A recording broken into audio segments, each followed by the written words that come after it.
आदाब नाजरीन, गुलिस्तान न्यूज देख रहे हैं आप। मैं हूं आपके साथ अतिया मुजीब। शुरुआत करेंगे इस उर्दू खबरनामे की, लेकिन सबसे पहले नजर डालेंगे सुर्खियों पर। जम्मू श्रीनगर कौमी शाहराह पर दोनों तरफ से ट्रैफिक की आमदोरफ्त मुअत्तल। वज़ीर आज़म नरेंद्र मोदी ने बारामूला पार्लिमानी इंतखाब के लिए वोटरों की तारीफ की। श्रीनगर में नामालूम शख्स की लाश बरामद, पुलिस की तफ्तीश जारी। जम्मू में शदीद गर्मी की लहर जारी, शबाना दर्जे हरारत में भी इजाफा रिकॉर्ड। योनीगाम काजीगुंड में आग की हौलनाक वारदात, कई रिहायशी मकानों को पहुंचा नुकसान।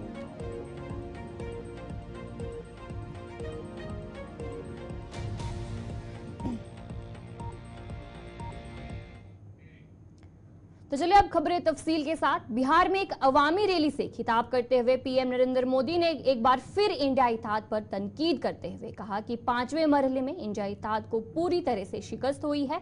हर इलेक्शन में अवाम कांग्रेस और आरजेडी जैसी पार्टियों पर सख्त हमला कर रही है। 4 जून को बदनवानी खुशामद की सियासत, टुकड़े टुकड़े गैंग को अवाम मुंह तोड़ जवाब देगी। परास्त हो चुका है।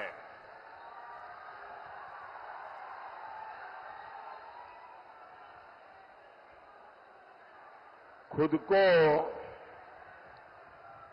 जनता का माई बाप समझने वाले इन्हें जनता ऐसी करारी हार देगी, ऐसी करारी हार देगी कि दुनिया देखती रह जाएगी।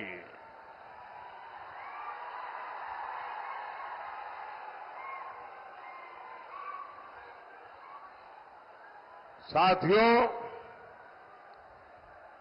21वीं सदी का भारत इंडी गठबंधन के पापों के साथ आगे नहीं बढ़ सकता।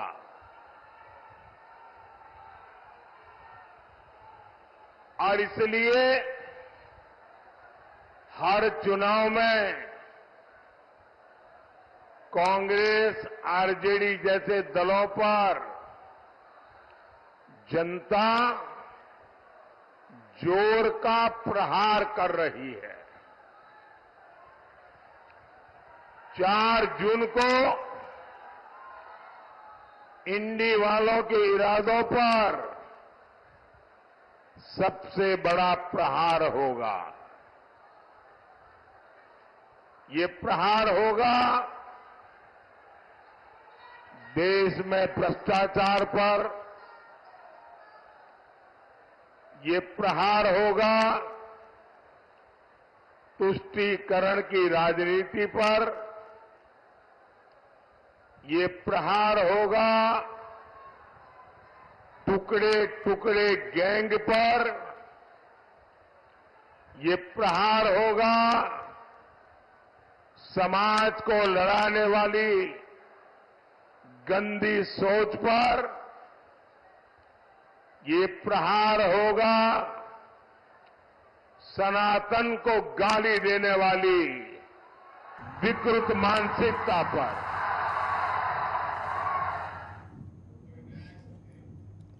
मरकजी वजीर दाखिला अमित शाह उड़ीसा के दौरे पर है। इस दौरान उन्होंने अवामी रैली से खिताब करते हुए कहा कि उड़ीसा एक बहुत ही खूबसूरत जगह है, लेकिन यहाँ पर सिर्फ एक चीज की कमी है, वो है एक मेहनती वजीर आला। और अमित शाह ने लोगों से अपील की कि बीजेपी की हुकूमत बनाए और बीजेपी इस कमी को भी पूरा करेगी। भाजपा की सरकार बनाइए, यहाँ से खनिज संपदा नहीं जाएगी, पूरी प्रोडक्शन की चेन कर वैल्यू एडिशन पूरा मेरे ओडिया भाइयों बहनों की भूमि पर रहेगा। भाइयों बहनों, हम ऐसा ओडिशा बनाना चाहते हैं जिससे एक भी युवा को अपनी पत्नी और बूढ़े माँ बाप छोड़कर कहीं महाराष्ट्र, कहीं हरियाणा, कहीं बेंगलोर मजदूरी के लिए न जाना पड़े, उसको अपने प्रदेश के अंदर ही काम मिल जाए। उड़ीसा का लोकेशन बहुत सुंदर है, एक लंबा कोस्ट लाइन है, खनिज संपदा का अंबार है, मेहनत कश युवा है। एक ही चीज नहीं है, मेहनत करने वाला मुख्यमंत्री नहीं है। और मैं कहता हूं, भाजपा की सरकार बना दीजिए, हम मेहनत करने वाला युवा और जोशीला मुख्यमंत्री देकर ओडिशा को संभालेंगे।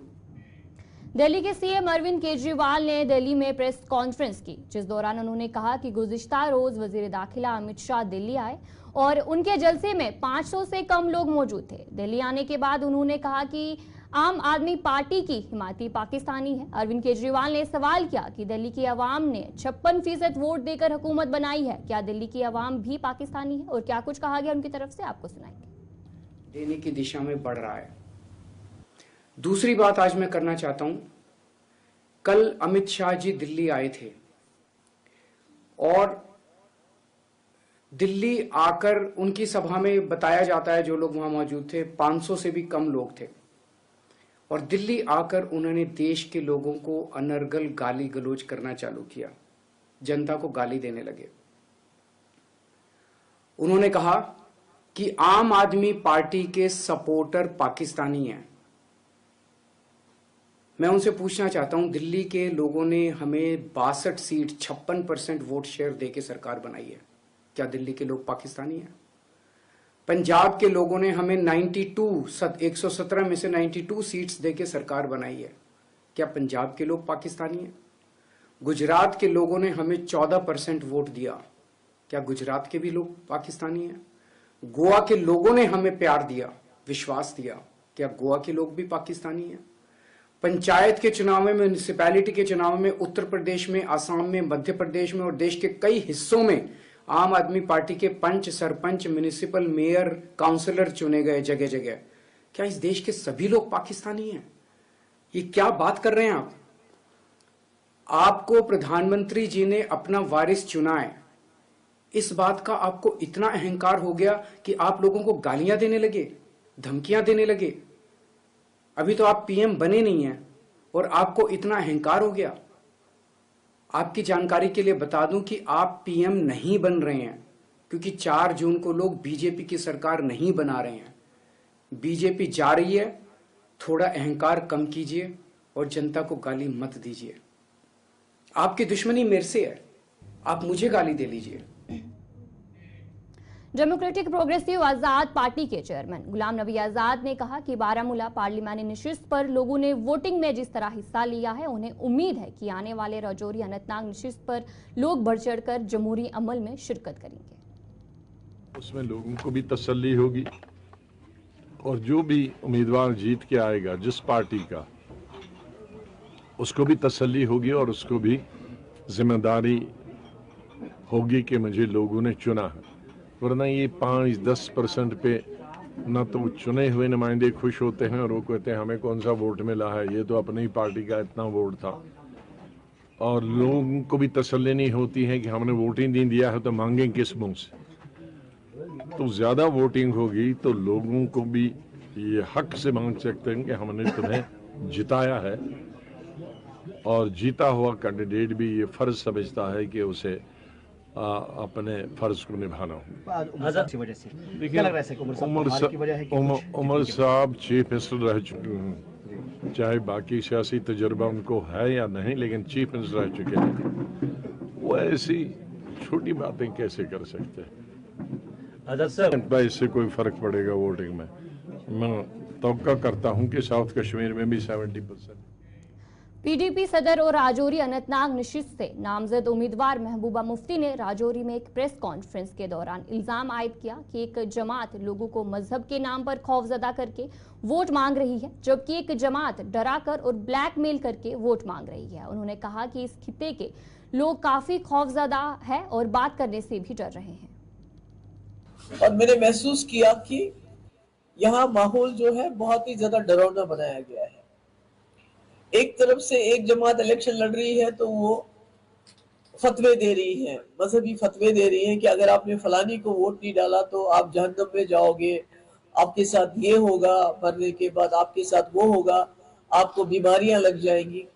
तो एक जमात तो वो कार्ड खेल रही है, जो बहुत ही बदकिस्मती की बात है, क्योंकि हम समझते हैं जो पीरी मुरीदी है ये बड़ा पाक रिश्ता होता है, ये वोट का रिश्ता नहीं होता है।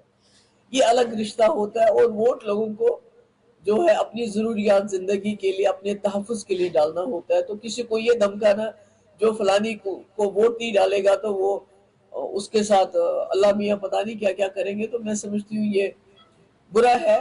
मजहब को इसमें नहीं लाना चाहिए, बरादरीज़म को नहीं लाना चाहिए, और खासकर लोगों को इस किस्म से जो मजहबी फतवे जारी नहीं करने चाहिए।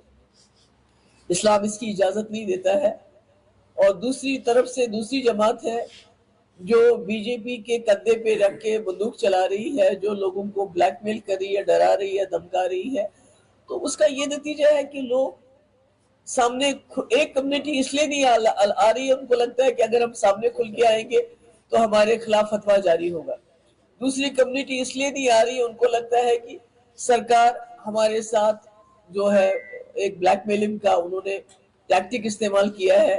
जो हमने सुना है कि काफी सारे ऑफिसर्स को बुलाया गया, उनको धमकाया गया कि आपकी पोस्टिंग यहाँ करेंगे, वहां करेंगे, ये करेंगे, वो करेंगे, अगर आपने एक ऐसी जमात को वोट नहीं डाला। जो वो खुद जानते हैं, बीजेपी वाले खुद जानते हैं कि जिस पार्टी के लिए वो वोट मांग रहे हैं उनकी कश्मीर में जमानत जब्त होने वाली है, तो उसके बावजूद भी वो चाहते हैं उनको वोट पड़े।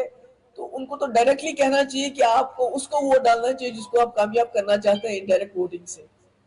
तो मुझे लगता है कहीं ना कहीं दोनों का जो है कहीं जो है वो एक ही पॉलिसी अपनाई हुई है। एक फतवे के जरिए धमकी दे रही है और दूसरी सरकार का इस्तेमाल करके धमकी दे रही है। पर मुश्किल नजर आ रही है वो ये, लोग खौफजदा है, लोग खौफजदा है। बात कोई कहता नहीं है, खुल के कोई बात कहता नहीं है। उनको लगता है हम अगर एक जमात के खिलाफ बोलेंगे तो वो फतवा देंगे। तो चलिए नाजरीन, खबरें और भी जारी रहेंगी, फिलहाल रुकेंगे एक छोटे से ब्रेक के लिए।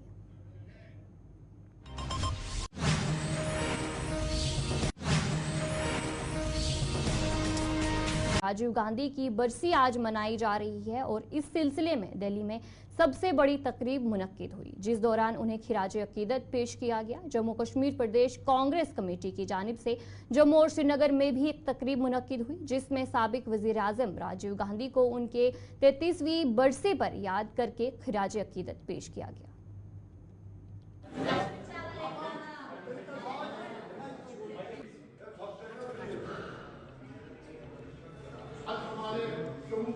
हमारे उस महान नेता की बरसी थी आज, और उस बरसी को लेके हम लोग उनको खराज अकीदत पेश करने यहाँ पे कांग्रेस ऑफिस में सभी जो दीराना कारकुन थे, हमारे लीडर हजरात थे, वो जमा होकर उनको हमने खराज अकीदत पेश किया।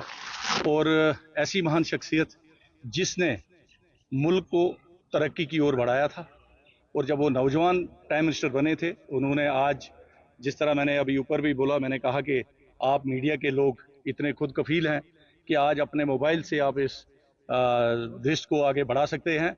ये राजीव जी की देन है। दूसरा, पंचायती राज जो नाफिज हुआ था, ये तब जब वो प्रधानमंत्री बने और उन्होंने पूरे मुल्क में ये इसको नाफिज किया, और आज हमारे पंच, सरपंच और डीडीसी मेंबर हजरात जो हैं वो बन के आए हुए हैं। और तीसरा, वो ऐसे महान नेता थे जिन्होंने मुल्क को एक साथ जोड़ने की कोशिश की।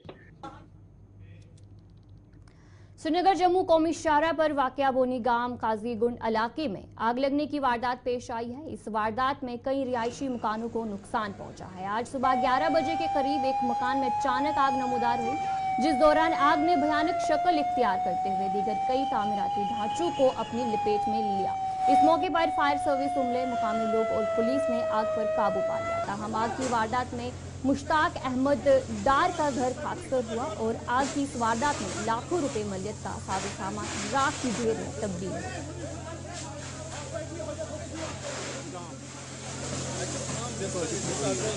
कई दुखद की बात है, बोनी गांव में हमारा प्रोग्राम चल रहा है तो उसी समय हमने ये सुना कि आग की वारदात पेश आया। मुश्ताक अहमद डार साहब, नूर अहमद डार साहब, हाजी गुलाम हसन के दोनों बेटे, उनका बहुत बड़ा कारखाना है, उधर बहुत बड़ी बिल्डिंग है, बड़ी मशक्कत मेहनत मजदूरी करके ये बनाया उन्होंने।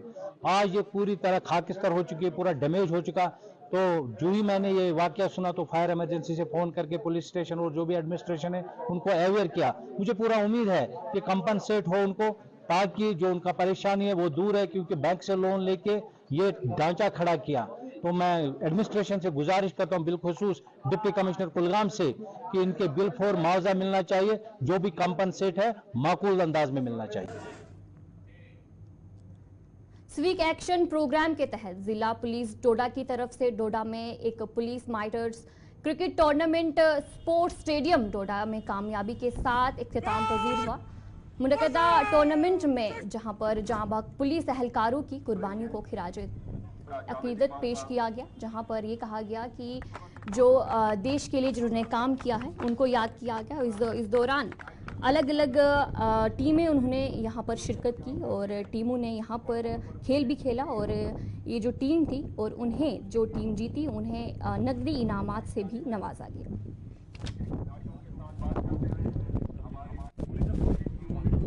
आज आपने देखा कि जैसे हमारा रेंज लेवल का एक टूर्नामेंट है वो आज कंक्लूड हुआ है। ये मार्टियर्स मेमोरियल हमारा टूर्नामेंट है और रेंज लेवल से इसमें 24 टीमों ने शिरकत की है डोडा किश्तवाड़ रामबन ज़िले की। और जिस हौसले से जिस जोश के साथ यहाँ पर ये टूर्नामेंट खेला गया है, एक बड़ी अच्छी चीज़ है देखने को मिली है कि सभी युवाओं ने इसमें पार्टिसिपेट किया है और टीमें बड़ी दूर दूर से आई हैं और बड़े ही अच्छे से इन्होंने टूर्नामेंट खेला है।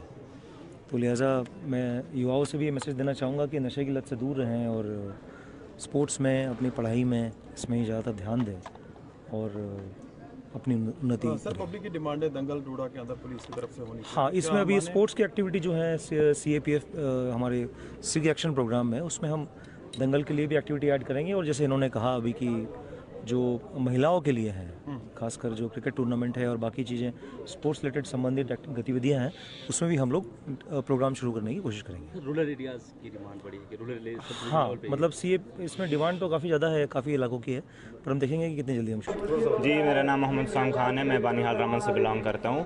पुलिस का टूर्नामेंट जो है ये बहुत अच्छा टूर्नामेंट जा रहा है। नशा मुक्त भारत के लिए जो ये टूर्नामेंट खोला जा रहा है, इससे बहुत सारे लड़के जो है नशे से हट के क्रिकेट देखने आते हैं, कुछ लोग खेलने भी आते हैं। और sir final Ramban versus Balesa का चल रहा है अभी और मैं क्रिकेट के हवाले से बॉलिंग करता हूँ, बैटिंग भी कर लेता हूँ सर, एज ए बॉलर खेलता हूँ टीम में। अक्सर यहाँ पे जो बच्चे खेलने आते हैं उनकी डिमांड रहती है कि ग्रास ना होने की वजह से परेशानी काफ़ी ज़्यादा आती है, चोटें काफ़ी ज़्यादा आती हैं, तो क्या आपको ग्राउंड पे दिखता है? जी, ग्राउंड में ग्रास एक इम्पॉर्टेंट थिंग है। जैसे बैट बॉल में बैट का और बॉल का ज़रूरी होना चाहिए, वैसे ही ग्रास भी एक इम्पॉर्टेंट थिंग होती है ग्राउंड में। तो आउटफील्ड भी अच्छा मिलता है, कोई अगर डाइव करेगा तो नीचे पत्थर वगैरह होते हैं और बारिश की वजह से चीकट ज़्यादा उठती है। अगर ग्रास होगा तो वो तकरीबन फिर कम रहता है। बच्चों का यही पैगाम है, यहाँ क्रिकेट जितना भी चल रहा है, कोई भी सपोर्ट चल रहा है, वहाँ जाओ, उनसे कुछ सीखो। अगर खेलते हो आप पार्टिसिपेट करो, अगर नहीं खेलते तो देखो। एडमिनिस्ट्रेशन को किस तरह के कदम उठाने चाहिए, पुलिस को किस तरह के कदम उठाने चाहिए? जी, पुलिस अच्छा एक कदम उठा रही है, लेकिन एक टूर्नामेंट करा रही है साल में। अगर 2-3 होते, इसके वॉलीबॉल के, फुटबॉल, बैडमिंटन, सारे लोग आते, हिस्सा कर लेते, पार्टिसिपेट करते। तो चलिए नाज़रीन, उर्दू खबरनामे में इतना ही। अभी के लिए दीजिए इजाजत और आप बने रहे गुलिस्तान न्यूज़ के साथ।